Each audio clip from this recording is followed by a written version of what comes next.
Hi, Olivia. Thank you very much for your flashcard on hypocalcemia. I'm going to be doing my case presentation on this electrolyte imbalance. Patient AA is a 56-year-old man with hypertension who presents to his primary care physician with complaints of abdominal pain. He states the pain has been going on for a few months, but it has worsened over the last few weeks. On assessment, he is complaining of 6 out of 10 right upper quadrant abdominal pain that is worse with palpation.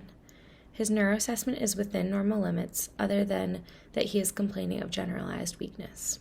The sclera of his eyes appears slightly yellow, and his skin is jaundiced. His blood pressure is 140/78, his heart rate is 84, and he has a low-grade fever of 100.6. You notice that when you inflate the cuff to take his blood pressure, his hand distal to the cuff begins to contract. He states that he's been very nauseous recently, has had several episodes of vomiting, and has also had a decreased appetite. While obtaining the patient history, you ask AA to complete audit, the Alcohol Use Disorders Identification Test. His score indicates that he is at high risk for alcohol problems.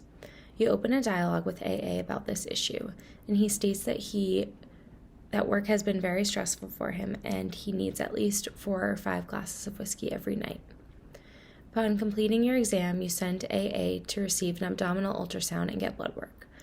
The ultrasound shows inflammation of the liver and indicates the patient may have hepatic cirrhosis. You suspect that due to his alcohol consumption and likely liver damage, as well as his malnutrition and poor appetite, that his albumin will be low. If his albumin is low, which is made in the liver, then you also know his calcium will be low since it is bound to albumin. Therefore, hypocalcemia is suspected with AA. His lab results are as follows.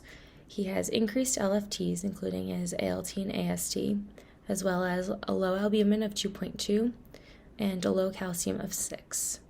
You refer him to the nearest emergency department. You suspect that he will need an albumin transfusion, management of his hypertension, calcium supplementation, and a referral or counseling for Alcoholics Anonymous, as well as a potential liver transplant depending on the severity of his disease.